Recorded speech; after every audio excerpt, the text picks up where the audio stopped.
For years, Emma believed her husband David was the strongest person she knew. Whenever something went wrong, David had an answer. When the car broke down, he fixed it. When their daughter needed something for school, he found the money. When Emma worried about the future, David always said the same thing: "Don't worry, I've got it." But one Monday morning, Emma noticed something strange. David was standing in the kitchen staring at a bank statement. He quickly folded the paper when he noticed her. "What is that?" "Nothing," Emma smiled. "Since when is a bank statement nothing?" David forced a laugh.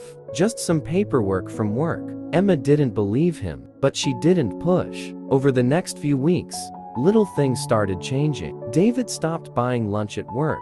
He started coming home with the same old shoes he'd been wearing for years. He canceled their weekend dinner reservation, and when Emma asked why, he simply said, "We should save some money." Emma agreed, but then she discovered something that frightened her. Their savings account was almost empty. She stared at the balance on her phone. Where did all the money go? She checked it again. Maybe she had read it incorrectly, but she hadn't. That evening, when David came home, Emma confronted him. "Did you take money from our savings?" David stopped in the doorway. "I was going to tell you." "When?" He didn't answer. Emma's voice became louder. "David, that's our emergency money." "I know." "Then where is it?" David looked down. "I needed it." "For what?"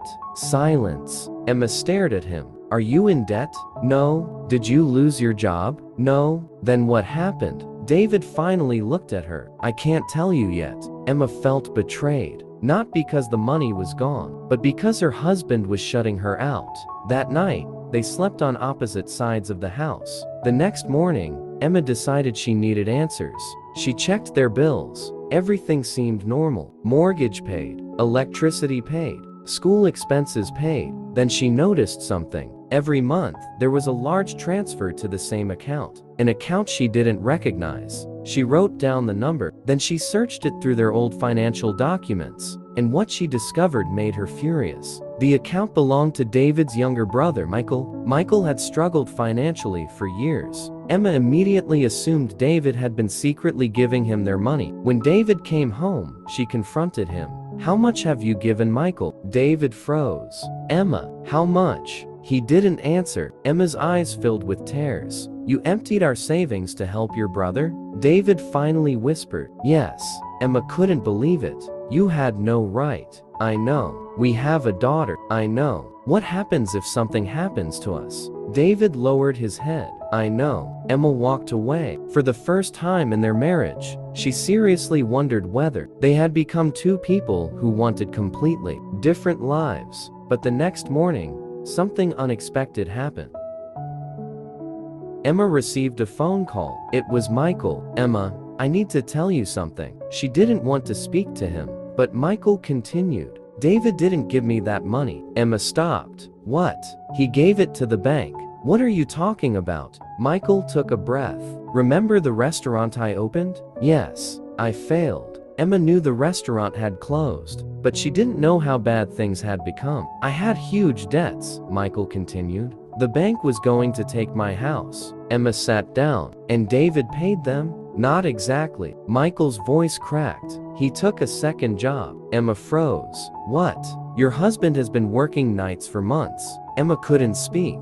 Michael continued. "He told me not to tell you because he didn't want you to worry." Emma's eyes filled with tears. "Where?" Michael told her. That evening, Emma drove to the address. She expected to find David at an office. Instead, she found him carrying heavy boxes inside a warehouse. He looked exhausted. His shirt was covered in dust. He didn't notice her at first. When he finally did, he froze. "Emma?" She walked toward him. "How long?" David looked away. "How long have you been doing this?" 4 months. 4 months. David nodded. "Every night after my regular job." Emma's voice trembled. "Why didn't you tell me?" David looked embarrassed. "Because I promised you I would always take care of our family." Emma shook her head. "David, that's not what marriage means." He looked at her. She continued. "You don't have to carry everything alone just because you're my husband." David's eyes filled with tears. "I was scared you'd think I failed." Emma stepped closer. "You did fail."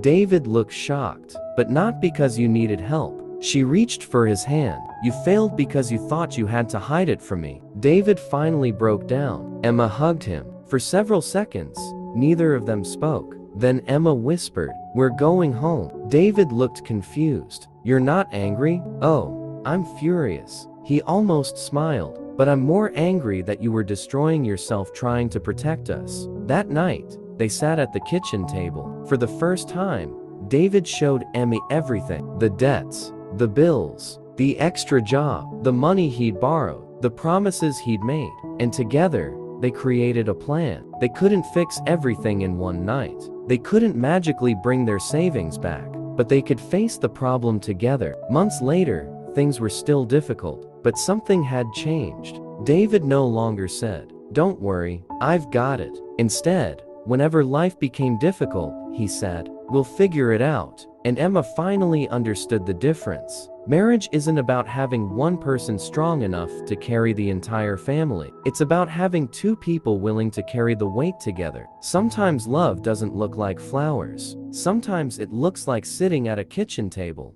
counting every last dollar, and deciding not to give up on each other.